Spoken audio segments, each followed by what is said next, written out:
नमो भगवते वासुदेवाय। अपरा एकादशी की हार्दिक शुभकामनाएं। भगवान श्री हरि की कृपा आप सभी पर सदा सर्वदा बनी रहे। भक्तों, आज हम सभी एक अत्यंत पवित्र और पुण्यदायक तिथि पर एकत्र हुए हैं, अचला एकादशी। यह एकादशी जेठ कृष्ण पक्ष में आती है और विशेष रूप से भगवान वामन स्वरूप की उपासना के लिए जानी जाती है। यह व्रत अचल फल देने वाला कहा गया है, यानी ऐसा पुण्य जो कभी नष्ट नहीं होता। शास्त्रों में कहा गया है कि एकादशी व्रत करने मात्र से मनुष्य को सहस्त्रों यज्ञों के बराबर फल प्राप्त होता है, लेकिन अचला एकादशी का महत्व और भी अधिक है। यह व्रत पापों का नाश करता है, मन को शुद्ध करता है और अंत में मोक्ष का मार्ग प्रशस्त करता है। भगवान श्री कृष्ण ने स्वयं युधिष्ठिर को इस एकादशी की महिमा बताते हुए कहा था कि जो भक्त श्रद्धा और नियम पूर्वक इस व्रत को करता है वह लोक और परलोक दोनों में महान सुखों को प्राप्त करता है। तो भक्तों, आज की इस वीडियो में मैं आपके समक्ष प्रस्तुत करने जा रही हूँ अचला एकादशी की 5 महापुण्य फल देने वाली कथाएं, जिसे सुने बगैर आपका व्रत अधूरा माना जाएगा। इसलिए व्रत करने वाले सभी भक्तों को इन कथाओं को एक बार अवश्य सुनना चाहिए और इस वीडियो को ज़्यादा से ज़्यादा शेयर करें ताकि एकादशी व्रत करने वाले सभी भक्तों को व्रत का पूर्ण फल प्राप्त हो सके। तो आइए रसपान करते हैं। कथा प्रेम से बोलिए लक्ष्मीपति विष्णु भगवान की जय। जय श्री गणेश। भक्तों, श्री युधिष्ठिर बोले, हे भगवान, ज्येष्ठ मास की कृष्णा पक्ष की एकादशी का क्या नाम है तथा उसका महत्व क्या है, सो कृपा करके कहिए। श्री कृष्ण भगवान बोले कि हे राजन, ज्येष्ठ मास के कृष्णा पक्ष की एकादशी का नाम अपरा है, क्योंकि यह अपार धन देने वाली है। यह पुण्य को देने वाली और पापों को नष्ट करने वाली है। जो मनुष्य इस एकादशी का व्रत करते हैं उनको लोक में प्रसिद्धि होती है।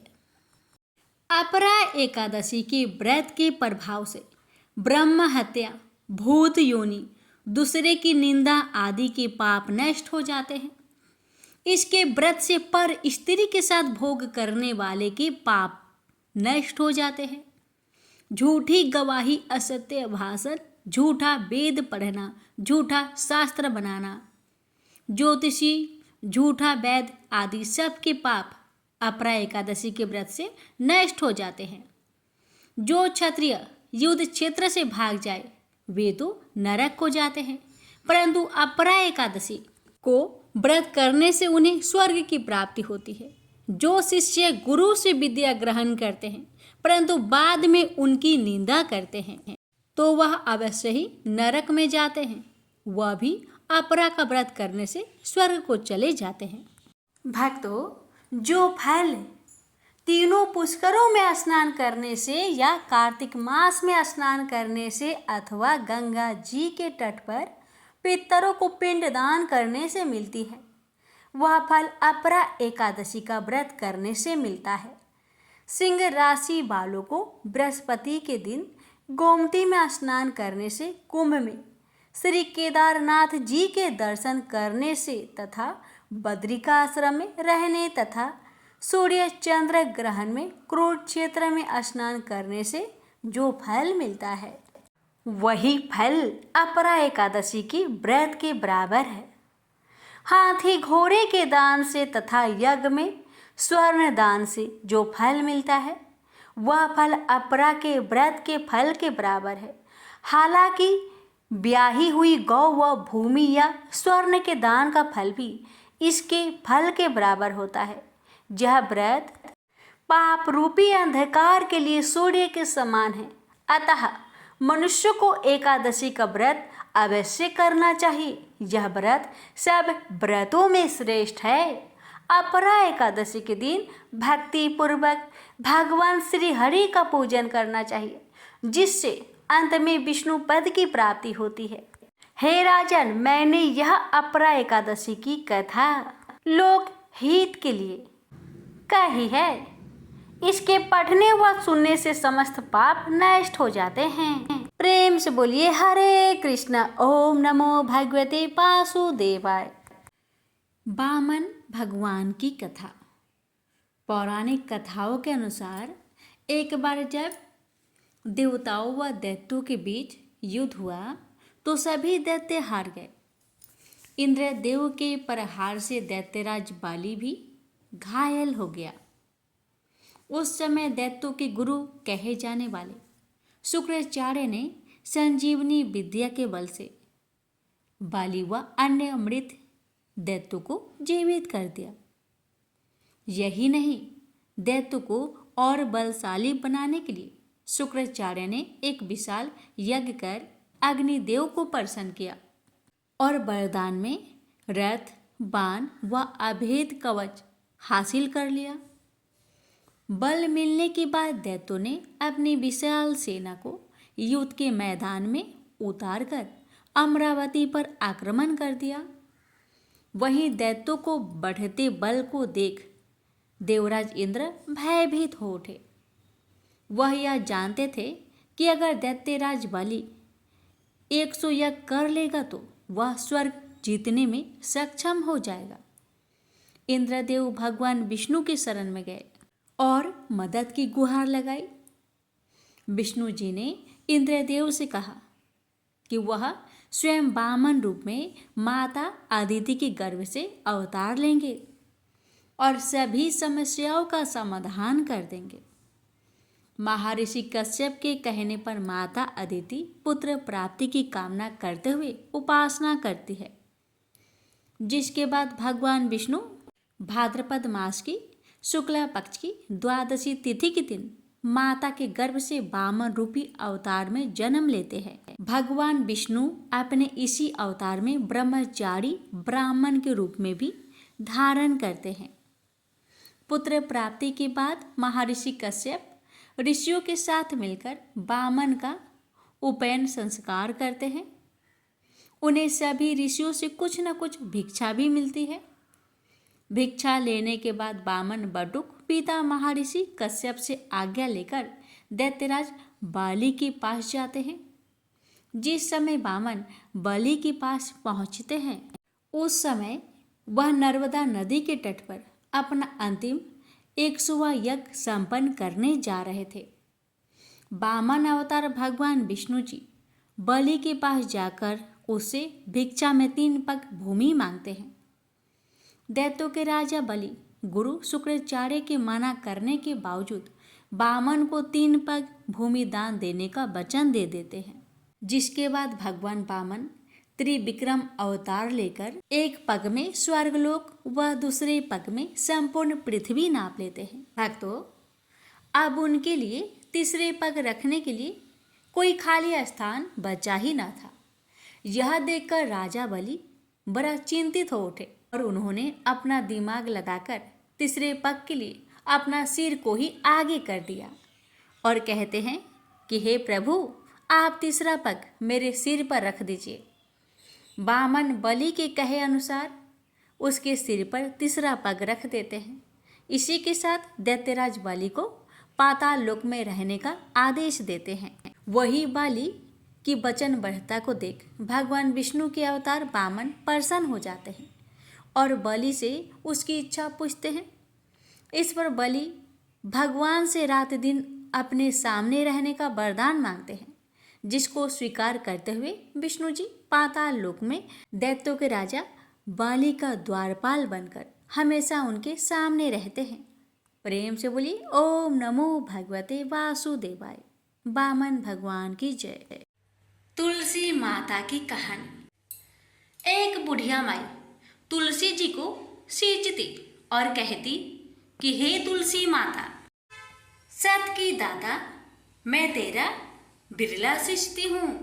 मुझे बाहु दे, पीतांबर की धोती दे, मीठा मीठा घास दे, बैकुंठा में बास दे, चटक की चाल दे, पाटक की मौत दे, चंदन का काठ दे, रानी सा राज दे, दाल भात का भोजन दे, 11 की मौत दे, कृष्णा जी का कांधा दे, तब तुलसी माता यह सुनकर सूखने लगी तो भगवान ने पूछा कि हे तुलसी, तुम क्यों सूख रही हो?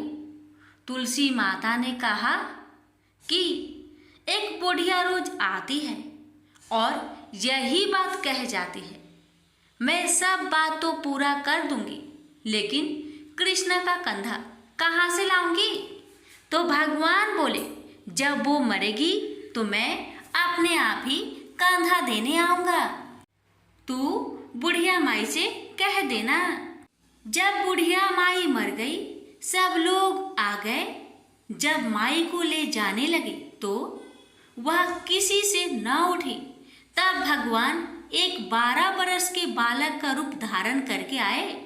बालक ने कहा, मैं कान में एक बात कहूँगा तो बुढ़िया माई उठ जाएगी।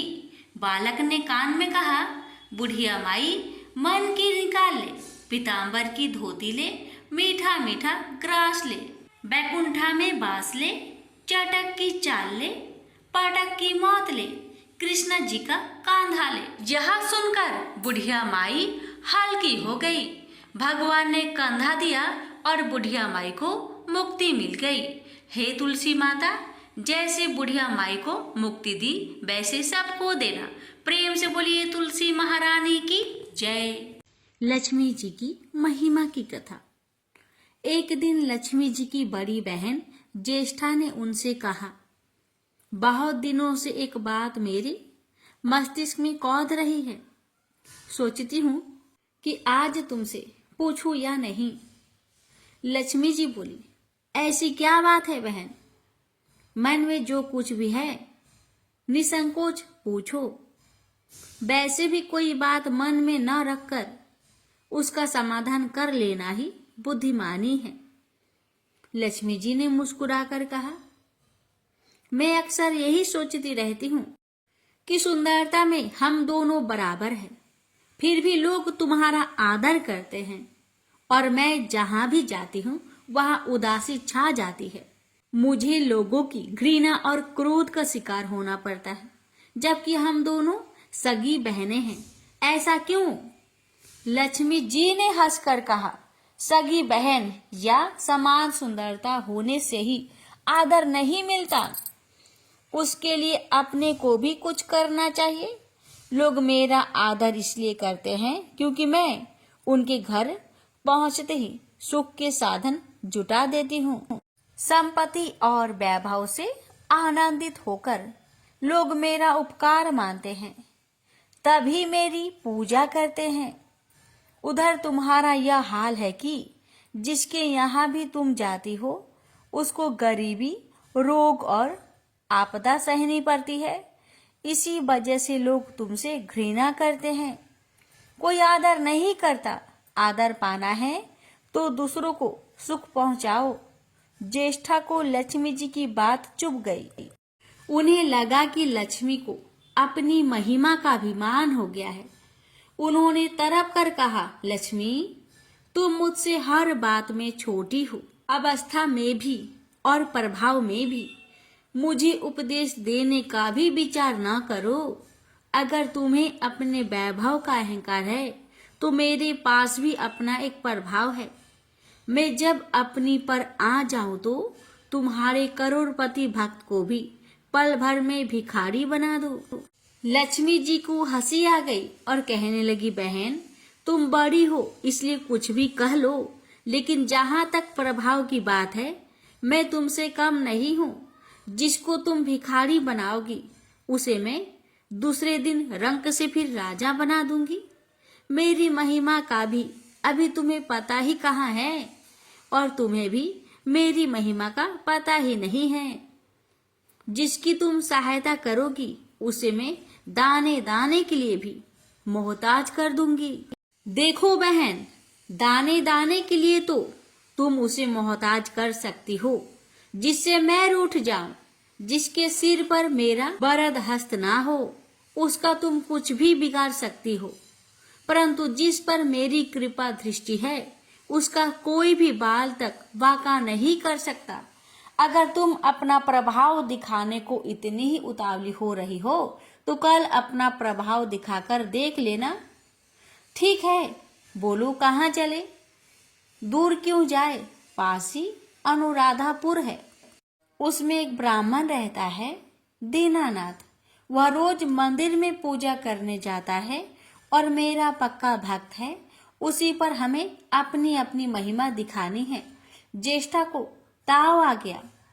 उन्होंने हाथ झटक कर कहा, ठीक है, ठीक है, देख लेना कल तुम्हारा सिर ही झुक जाएगा। कहकर वह एक और चली गई। लक्ष्मी जी वहीं खड़ी बहन के क्रोध और अहंकार पर मुस्कुराती रही। दूसरे दिन दोनों बहन अनुराधापुर के विष्णु मंदिर में पहुंची। उन्होंने वेश बदल रखा था। साधारण स्त्रियों की तरह वे दोनों मंदिर के द्वार पर बैठ गई। लोग ने देखा अवश्य, किंतु किसी ने उनकी और कोई खास ध्यान नहीं दिया। ध्यान देने वाली कोई खास बात भी नहीं थी। वह मंदिर था और वहां हर रोज दीन दुखी आते जाते रहते थे। वहां आने वाले सभी किसी न किसी परेशानी में घिरे रहते थे। फिर भला उन्हें किसी दूसरे की परेशानी से क्या सरोकार हो सकता था। थोड़ी देर बाद उन्हें दीनू पंडित आया। दोनों बहनों की नजर उस पर जम गई। पूजा करके जब वह लौटने लगा तो ज्येष्ठा ने कहा, लक्ष्मी, वह तुम्हारा भक्त आ रहा है, बन पड़े तो कोई सहायता करो। हाँ करती हूँ, कहकर लक्ष्मी जी ने एक पोला बांस दीनू के रास्ते में रख दिया, जिसमें मोहरें भरी हुई थी। ज्येष्ठा ने बांस को छूकर कहा, अब तुम मेरा प्रभाव भी देख लेना। पूजा करके लौट रहे दीनू ने रास्ते में पड़ा हुआ वह बांस का टुकड़ा उठा लिया। उसका विचार था कि वह किसी न किसी काम में आ जाएगा। घर में 100 जरूरतें होती हैं। अभी वह पंडित कुछ ही आगे बढ़ा था कि उसे एक लड़का मिला। लड़के ने पहले पंडित जी से राम राम की, फिर बड़ी ही नम्रता से बोला, पंडित जी, मुझे अपनी चारपाई के लिए बिल्कुल ऐसा ही बांस चाहिए। दादाजी ने यह कहकर भेजा है कि जाओ बाजार से ले आओ। ऐसा बांस पंडित जी कहाँ मिलेगा? दीनू ने कहा, मैंने मोल नहीं लिया, रास्ते में पड़ा था सो उठा लाया। लो, तुम्हें जरूरत है तो तुम ही रख लो। वैसे बाजार में 1 रुपए से कम का नहीं है। लड़के ने चवन्नी देते हुए कहा, मगर मेरे पास तो यह चवन्नी है। पंडित जी, अभी तो आप इसे ही रखिए, बाकी 12 आने शाम को दे जाऊंगा। पंडित जी खुश थे कि बिना किसी हील हुज्जत के रुपया कमा लिया। दीनू पंडित जी ने चवन्नी लेकर बांस लड़के को दे दिया और वह चवन्नी अपनी डोलची में रख दी। मंदिर के पास खड़ी दोनों देवियां यह सारी लीला देख रही थी। ज्येष्ठा ने कहा, लक्ष्मी, देखो तुमने, तुम्हारी इतनी सारी मोहरें मात्र एक चवन्नी में बिक गई। और अभी क्या, यह चवन्नी भी तुम्हारे भक्त के पास नहीं रुकेगी। चलो उसके पीछे चलते हैं और देखते हैं कि क्या होता है। दोनों बहनें दीपू के पीछे पीछे चलने लगी। एक तालाब के पास दीनू ने डोलची रख दी और कमल के फूल तोड़ने लगा। उसी बीच एक 4 वाहे का लड़का आया और डोलची में रखी हुई चवन्नी लेकर भाग गया। दीनू को पता ही नहीं चला। फूल तोड़कर वह अपने घर चलने लगा। इतने में वही लड़का आता हुआ दिखाई दिया जिसने चवन्नी देकर उससे बांस ले लिया था। करीब आकर वह बोला, पंडित जी, यह बांस तो बहुत बचनी है। दादाजी ने कहा कि कोई हल्का बांस चाहिए, इसकी चारपाई ठीक न होगी। यह लीजिए, आप अपना बांस वापस ले लीजिए, कहकर उसने बांस पंडित जी के हवाले कर दिया। दीनू ने बांस ले लिया, लेकिन चवन्नी तो डोलची में थी ही नहीं। अब उसने कहा, बेटा, चवन्नी तो कहीं गिर गई, तुम मेरे साथ घर चलो, वहां दूसरी दे दूंगा। इस समय मेरे पास एक भी पैसा नहीं है, तब आप जाइए, मैं शाम को आकर घर से ले लूंगा। यह कहकर लड़का अपनी राह लौट गया। बास फिर से पंडित जी के ही पास आ गया और लक्ष्मी जी होले से मुस्कुराई। उनको इस प्रकार मुस्कुराते देखकर ज्येष्ठा मन ही मन में जल उठी। वह बोली, अभी तो खेल शुरू ही हुआ है, देखते चलो कि मैं इसे कैसे तिगनी का नाच नचाती हूँ। दीनू बेचारा इस सब बातों से बेखबर अपनी ही धुन में आगे बढ़ा चला जा रहा था। उसे क्या पता था कि वह शतरंज का मोहरा बना हुआ है। वह तो धूप छाव की भांति दोनों बहनों का प्रभाव सहता चुपचाप चला जा रहा था। आगे चलकर गांव का एक अहीर मिला। उसने दीनू को चवन्नी वापस करते हुए बताया, पंडित जी, मेरा लड़का आपकी डोलची से यह चवन्नी उठा लाया था। वह बड़ा ही शैतान है। मैं आपकी वही चवन्नी लौटाने आया हूँ। हो सके तो उस शैतान को माफ कर दीजिएगा। दीनू ने आशीर्वाद देकर चवन्नी ले ली और प्रसन्न मन से उस लड़के को पुकारने लगा, जो शाम को घर आकर चवन्नी लेने की बात कहकर लौटा जा रहा था। आवाज सुनकर लड़का लौट आया। अपनी चवन्नी वापस पाकर वह भी प्रसन्न हो गया। दीनू पंडित निश्चित मन से घर की ओर बढ़ने लगा। उसके एक हाथ में पूजा की डोलची थी और दूसरे हाथ में वही 5 हाथ का लंबा बांस। राह चलते दीनू पंडित सोच रहा था, बांस तो काफी बजनी है तो मजबूत भी होगा, क्योंकि ठोस है। इसे दरवाजे के छप्पर में लगा दूंगा, कई साल के लिए बल्ली से छुटकारा मिल जाएगा। ज्येष्ठा को उसके विचार पर क्रोध आ गया। लक्ष्मी जी के प्रभाव से दीनू को लाभ होता देख वह मन ही मन बुरी तरह जली जा रही थी। जब उन्होंने देखा कि पंडित का घर करीब आ गया है तो कोई उपाय न पाकर उन्होंने दीनू को मार डालने का विचार किया। उन्होंने कहा, लक्ष्मी, धन संपत्ति तो मैं छीन ही लेती हूँ, अब तुम्हारे भक्त के प्राण भी ले लूंगी। देखो वह किस तरह तरप तरप कर मरता है। और वह तुरंत सांप बनकर दीनू की ओर दौड़ पड़ी। लक्ष्मी जी को तनी सा भी घबराहट नहीं हुई। वह उसी तरह खड़ी मुस्कुराती रही। सहसा दीनू चौक पड़ा। एक भयानक सांप फन उठाए उसकी ओर झपट रहा था। प्राण तो सभी को प्रिय होते हैं, उपाय रहते कोई अपने को संकट में नहीं पड़ने देता। दीनू ने पगडंडी वाला रास्ता छोड़ दिया और एक और को भागने लगा, लेकिन सांप बनी ज्येष्ठा उसे भला कहाँ छोड़ने वाली थी। वह तो उस गरीब के प्राणों की प्यासी हो चुकी थी। वह भी दीनू के आगे पीछे दाएं बाएं बराबर दौड़ती ही रही। दीनू घबरा गया। उसने हाथ जोड़कर कहा, हे नाग देवता, मैंने आपका कुछ नहीं बिगाड़ा है, शांति से अपनी राह लौट जाइए। आखिर क्यों मुझ गरीब के पीछे पड़े हो। व्यर्थ में किसी ब्राह्मण को सताना अच्छी बात नहीं है। लेकिन वह नाग तो ज्येष्ठा का रूप था, जो दीनू को किसी भी तरह डसना चाहता था। प्रार्थना पर कुछ भी ध्यान ना देकर वह सांप एक बारगी फुफकारता हुआ झपट पड़ा। जब दीनू ने देख लिया कि बिना संघर्ष किए अब जान नहीं बचेगी, तो उसने प्राण रक्षा के लिए भरपूर जोर लगाकर वही बांस सांप के ऊपर दे मारा। धरती से टकराते ही बांस के 2 टुकड़े हो गए और उसके भीतर भरी हुई मोहरे खन खनाकर बिखर गई, जैसे लक्ष्मी हंस पड़ी। दीनू के मुंह से हैरतपूर्ण चीख सी निकली। अरे! थोड़ी देर के लिए वह ठगा सा खरा आंखें फाड़े उन मोहरों की ओर देखता रहा।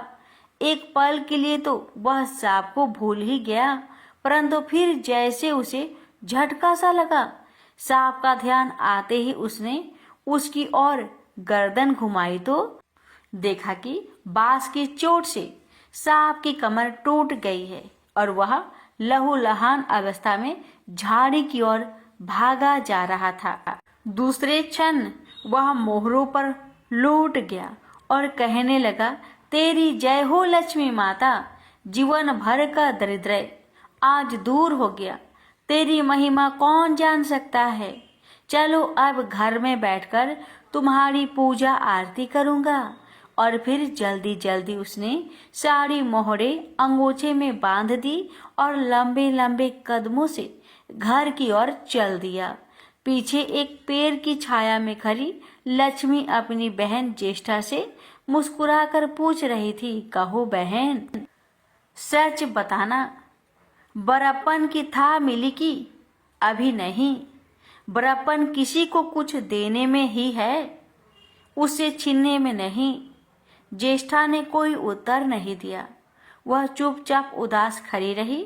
लक्ष्मी जी ने उनका हाथ पकड़कर कहा, फिर भी हम दोनों बहनें हैं, जहाँ रहेंगी साथ ही रहेंगी। आओ अब चले। प्यारे भक्तों, तो ये थी लक्ष्मी जी की महिमा की कथा।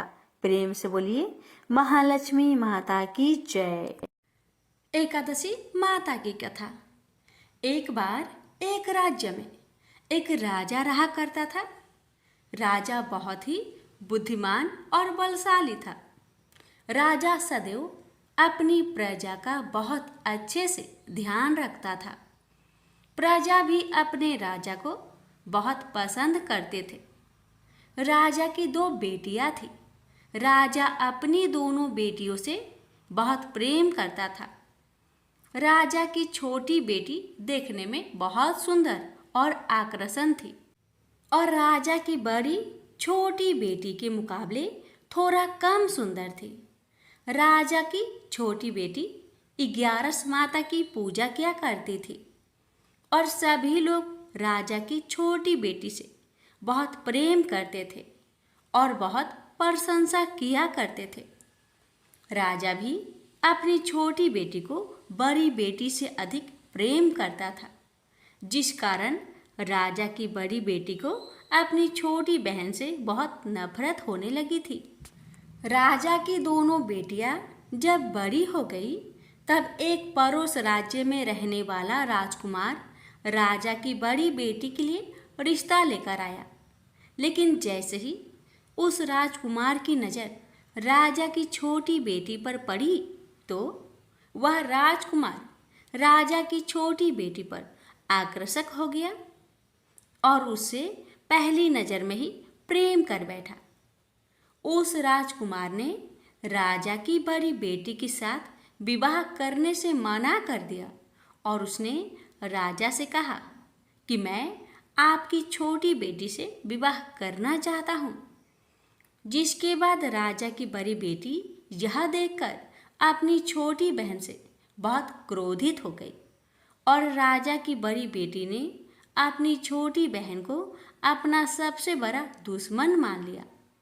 राजा की बड़ी बेटी ने अपनी छोटी बहन से बदला लेने का निर्णय लिया, जिसके लिए उसने अपनी छोटी बहन को जान से मारने का प्लान बनाया।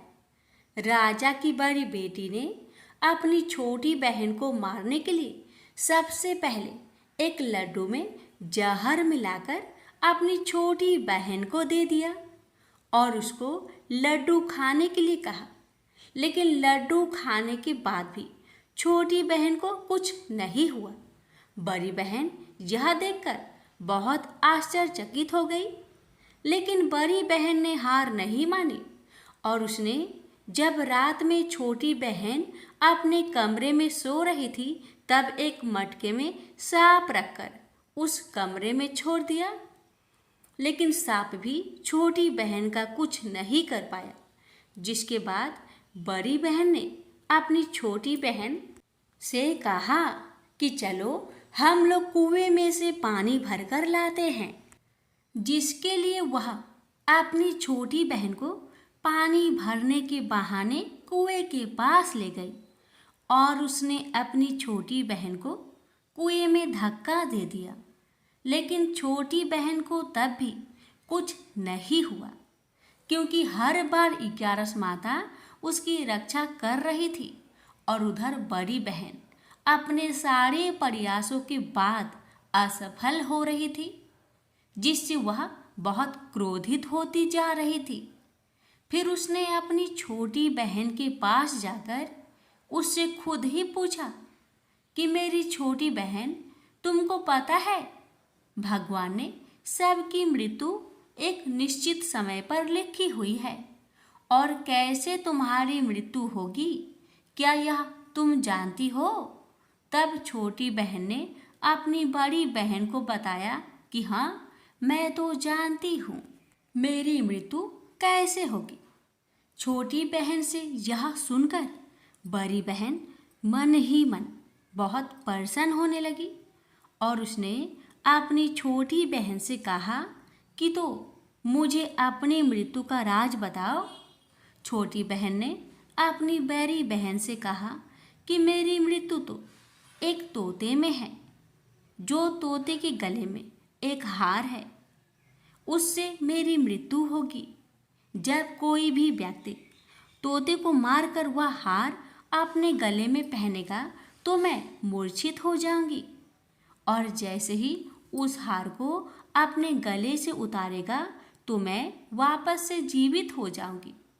अपनी छोटी बहन की मृत्यु का राज जानकर बड़ी बहन बहुत ही खुश हो गई और उसने अपनी छोटी बहन को मारने के लिए उसके पालतू तोते को ढूंढना शुरू कर दिया, और छोटी बहन को इस बात का आभास हो गया था कि कोई उसकी जान लेना चाहता है, जिसके लिए वह अपने पिताजी के पास गई और उसने अपने पिताजी से कहा कि पिताजी, मेरी मृत्यु के बाद आप मुझे जलाइएगा मत, बल्कि आप मुझे अपनी पुरानी वाली हवेली में एक पलंग में लिटाकर छोड़ दीजिएगा।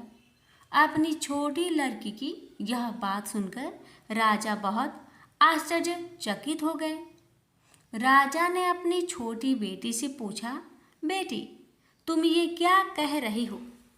तब राजा की छोटी बेटी ने बताया, पिताजी, समय किसी के लिए नहीं रुका है, कब क्या हो जाए किसी को कुछ पता नहीं है। और फिर राजा ने अपनी छोटी बेटी से कहा कि तुम ऐसी बातें क्यों कर रही हो? 3 दिन में तो तुम्हारा विवाह है। लेकिन छोटी बेटी ने अपने पिताजी को ऐसा करने पर मजबूर कर दिया और उनसे वचन ले लिया। राजा ने भी अपनी छोटी बेटी की बात स्वीकार कर ली और 2-3 दिनों के बाद जब शादी का समय आया तब राजकुमार बारात लेकर राजा के घर आया और राजकुमार और राजा की छोटी बेटी का विवाह शुरू हो गया। जैसे ही राजा की छोटी बेटी राजकुमार के साथ फेरे लेना शुरू करती है तो उसकी बड़ी बहन अपनी छोटी बहन के कमरे में जाकर उसके तोते को पकड़ लेती है और उसको जान से मार देती है। तोते के गले में जो हार था उसको अपने गले में धारण कर लेती है।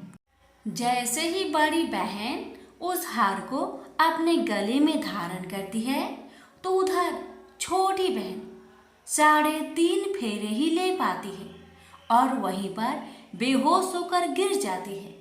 जिसके बाद राजा ने बड़े बड़े दर्द हकीमों को बुलाया और अपनी छोटी बेटी का इलाज करने के लिए कहा।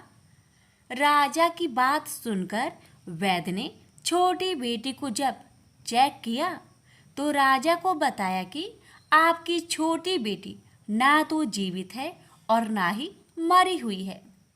यह मैं ऐसा पहली बार देख रहा हूँ। राजा ने वैद्य और हकीम को यह बात बाहर बताने से मना कर दिया और उनको कहा कि अगर तुमने यह बात किसी को बाहर बताई तो हम तुम्हें फांसी दे देंगे। राजा ने अपनी छोटी बेटी को पुराने महल में ले जाकर एक पलंग में लिटा दिया और वहाँ पर कुछ सैनिक को तैनात कर दिया। वापस अपने महल पर आ गया। राजा की बड़ी बेटी अपने पिताजी के पास आई और कहने लगी कि पिताजी, अगर यह शादी संपन्न नहीं हुई तो आपकी इज्जत का क्या होगा? आप कहे तो आपकी इज्जत बचाने के लिए राजकुमार से शादी करने के लिए तैयार हूँ। जिसके बाद राजा ने अपनी बड़ी बेटी की बात मान ली और राजा ने बड़ी बेटी को छोटी बेटी की कपड़े पहनाकर मंडप पर भेज दिया। लेकिन राजकुमार यह जान गया कि यह राजा की छोटी बेटी नहीं बल्कि यह राजा की बड़ी बेटी है। लेकिन जब राजकुमार ने शादी करने से मना किया तो सभी लोगों ने राजकुमार को विवश करके राजा की बड़ी बेटी से बचे हुए फेरे को संपन्न करा दिया और विवाह करवा दिया। जिसके बाद राजकुमार राजा की बड़ी बेटी को अपने महल ले गया। राजकुमार राजा की बड़ी बेटी से ना तो बात करता था, न ही उसको पसंद करता था और ना ही उसके आसपास भटकता था। और राजकुमार ने यह फैसला लिया था कि वह अपनी प्रेमिका को ढूंढ कर रहेगा और यह जानकर रहेगा कि उसके साथ हुआ क्या है। एक दिन राजकुमार अपने घोड़े पर सवार होकर राजा के पुराने महल के पास पहुंच गया, जहां पर उसने कुछ सैनिकों को देखा। महल के पास पहुंचकर राजकुमार ने जब महल को ध्यान से देखा तो वह समझ गया कि यह तो हमारे ससुर जी का महल है। तब राजकुमार ने सैनिकों से पूछा, तुम लोग यहाँ क्या कर रहे हो और इस महल के अंदर उस पलंग में कौन लेटा है? जिसके बाद सैनिकों ने बताया कि जहाँ पर राजा की छोटी बेटी लेटी है। यह सुनकर राजकुमार बहुत प्रसन्न हो गया और वह तुरंत अपनी प्रेमिका के पास पहुंच गया और उसकी सेवा करने लगा। जैसे ही रात हुई तो राजा की छोटी बेटी उठकर खड़ी हो गई। राजकुमार यह देखकर बहुत खुश हो गया और उसने अपनी प्रेमिका से पूछा कि तुम यहाँ क्या कर रही हो? तुम मेरे साथ मेरे घर चलो। राजा की छोटी बेटी ने राजकुमार को सारी बातें बता दी कि मेरी जान एक तोते में बसी थी और मैंने यह बात सिर्फ अपनी बड़ी बहन को बताया था और मुझे पता है कि उसने ही मुझे मारने का प्रयास की है। उसके पास एक हार है जिसको वह सुबह पहन लेती है और रात को उतार देती है। जब तक वह हार को पहने रहती है तब तक मैं मूर्छित रहती हूँ और जैसे ही वह हार को उतार देती है तो मैं जीवित हो जाती हूँ। और जब तक मेरी बड़ी बहन के पास वह हार है तब तक मैं ऐसे ही जीवित और मूर्छित होती रहूँगी। अगर मेरी बड़ी बहन के पास जो हार है वह मेरे हाथ में लग जाए तो मैं हमेशा के लिए जीवित हो जाऊंगी। राजकुमार यह बात सुनकर राजा की छोटी बेटी के पास रहने का निर्णय ले लिया और अपने बचे हुए सारे फेरे उस पलंग में लेटी राजकुमार की छोटी बेटी के साथ ले लिया और अपना विवाह पूर्ण कर लिया और वहीं पर ही रहने लगा। देखते ही देखते कुछ समय में राजा की छोटी बेटी और राजकुमार की पत्नी पेट से हो गई। एक दिन राजकुमार को किसी काम से बाहर जाना पड़ा। तब छोटी बहन के पेट में बहुत तेज दर्द होने लगा, जिसके बाद उसने 11 माता का आह्वान किया। जिसके बाद वहाँ पर 11 माता प्रकट हुई और उन्होंने अपनी भक्तों के दर्द को दूर किया और एक पुत्र की प्राप्ति करवाई। और वहीं पर अचानक से राजकुमार भी आ गया। राजकुमार ने 11 माता को देखा तो वह आश्चर्यचकित हो गया और उसने तुरंत माता को प्रणाम किया और 11 माता ने राजकुमार से कहा कि जब तुम्हारा बेटा 5 वर्ष का हो जाए तो तुम अपनी पत्नी का हार आकर इसके गले में डाल देना। और देखते ही देखते राजकुमार और राजा की छोटी बेटी का पुत्र 5 वर्ष का हो जाता है। तो राजकुमार अपने बेटे से कहता है कि बेटा, मैं कुछ काम से बाहर जा रहा हूँ, तुम अपनी माता का ध्यान रखना। और वहाँ से चला जाता है। राजा को बाहर निकलता देख बड़ी बहन के सैनिक देख लेते हैं और बड़ी बहन को जाकर सारी बातें बता देते हैं। जिसके बाद बड़ी बहन अपनी छोटी बहन के पुत्र को वहाँ से उठवा लेती है और उसको मरवा देती है। छोटी बेटी के पुत्र को 2 टुकड़े करवा देती है। पहला टुकड़ा चक्की के पास छुपा देती है और दूसरा टुकड़ा अपनी पलंग के नीचे रख देती है। अब 11 माता भिखारी का रूप लेकर आती हैं। एक भिखारी का रूप रखकर बड़ी बहन के पास चली जाती है। जिसके बाद वहाँ पर भिक्षा मांगने लगती है। बड़ी बहन अपने नौकरों से कहती है कि जाकर भिक्षा दे दो। लेकिन जैसे ही नौकर 11 माता को भिक्षा देने के लिए जाते हैं तो माता उन्हें मना कर देती है और कहती है कि मैं तुम्हारी महारानी से ही भिक्षा लूँगी। जिसके बाद बड़ी बहन स्वयं ही भिक्षा देने के लिए माता के पास आती है। तब माता एक बिल्ली का रूप लेकर उसके कमरे में चली जाती है और वहाँ पर छोटी बेटे के पुत्र को 2 टुकड़ों को आपस में जोड़ देती है और उसे जीवित कर देती है और उसे वहाँ से ले जाती है।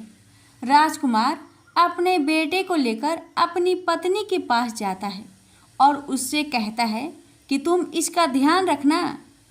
अगर तुम इस बच्चे को अच्छे से ध्यान रखोगी तो मैं तुमसे बात करूँगा।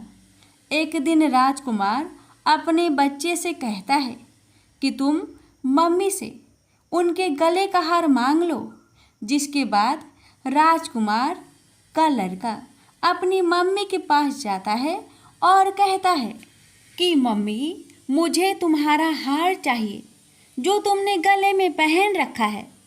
यह सुनकर पहले तो बड़ी बहन बहुत क्रोधित होती है, पर उसको यह याद आता है कि राजकुमार ने कहा था कि अगर मैं इस बच्चे का ध्यान अच्छे से रखूंगी तो वह मुझसे बात करेंगे। जिसके कारण वह हार को उस बच्चे को दे देती है और वह तुरंत हार ले जाकर अपने पिताजी को दे देता है। और तभी राजकुमार अपने बेटे को लेकर वहाँ से जाने लगता है और अपनी पत्नी से कहता है कि तुम हमारे लिए खाना बनाकर रखना, मैं शाम को आकर तुम्हारे साथ खाऊंगा। और वह अपने बेटे को लेकर वहाँ से चला जाता है। जिसके बाद वह राजा के पास जाता है और उसको सारी बातें बता देता है। राजा अपनी बड़ी बेटी की यह करतूत सुनकर बहुत क्रोधित होते हैं और अपनी परवरिश पर ही दोष देने लगते हैं और राजकुमार को अपनी छोटी बेटी के साथ रहने के लिए आदेश देते हैं। 11 माता ने जैसी कृपा छोटी बेटी पर की वैसी ही कृपा अपने सभी भक्तों पर करना, हर कष्टों को दूर करना। प्रेम से बोलिए एकादशी माता की जय। इस कथा को हर एकादशी व्रत कथा के साथ जरूर सुनना चाहिए। इससे लक्ष्मी नारायण एकादशी माता की विशेष कृपा प्राप्त होती है। प्रेम से बोलिए लक्ष्मी नारायण की जय, एकादशी माता की जय। ओम जय एकादशी, जय एकादशी, जय एकादशी माता। विष्णु पूजा व्रत को धारण कर शक्ति मुक्ति पाता। ओम जय एकादशी माता, तेरे नाम गिनाऊं देवी भक्ति प्रदान करने। गण गौरव की देनी माता शास्त्रों में बरनी। ओम जय एकादशी माता। मार्गशीर्ष के कृष्णा पक्ष की उत्पन्ना विश्वातारिणी जन्मी, शुक्ल पक्ष में हुई मोक्षदा मुक्तिदाता बनाई। ओम जय एकादशी माता। पौष के कृष्णा पक्ष की सफला नामक है, शुक्ल पक्ष में होए पुत्र दा आनंद अधिक रहे। ओम जय एकादशी माता। नाम सटटिला माघ मास में कृष्ण पक्ष आवे, शुक्ल पक्ष में जया कहावे विजय सदा पावे। ओम जय एकादशी माता। विजया फाल्गुन कृष्ण पक्ष में शुक्ल आमल की, पाप मोचनी कृष्ण पक्ष में चैत्र महाबली की। ओम जय एकादशी माता। चैत्र शुक्ल में नाम कामदा धन देने वाली, नाम बरुथनी कृष्णा पक्ष में वैशाख महावाली। ओम जय एकादशी माता। शुक्ल पक्ष में होई मोहिनी अपरा ज्येष्ठ कृष्ण पक्षी, नाम निर्जला सब सुख करने कृष्ण पक्ष रखी। ओम जय एकादशी माता। योगिनी नाम आषाढ़ में जानो कृष्ण पक्ष करनी, देव सैनी नाम कहायो शुक्ल पक्ष धरनी। ओम जय एकादशी माता। कामिक श्रावण मास में आवे कृष्ण पक्ष कहिए, श्रावण शुक्ल होए पवित्र आनंद से रहिए। सावन शुक्ल होए पवित्र आनंद से रहिए। ओम जय एकादशी माता। जा भाद्रपदे कृष्ण पक्ष की परिवर्तनी शुक्ला, इंद्रा आश्विन कृष्ण पक्ष में व्रत से भाव सागर निकला। ओम जय एकादशी माता। पापंकुशा है शुक्ला पक्ष में आप हरण हारी, रमा मास कार्तिक में आवे सुखदायक भारी। ओम जय एकादशी माता। देवोत्थानी शुक्ल पक्ष की दुख ना सके मैया, देवोत्थानी शुक्ल पक्ष की दुख ना सके मैया। पावन मास में करूँ विनती पार करो नैया, पावन मास में करूँ विनती पार करो नैया। ओम जय एकादशी माता।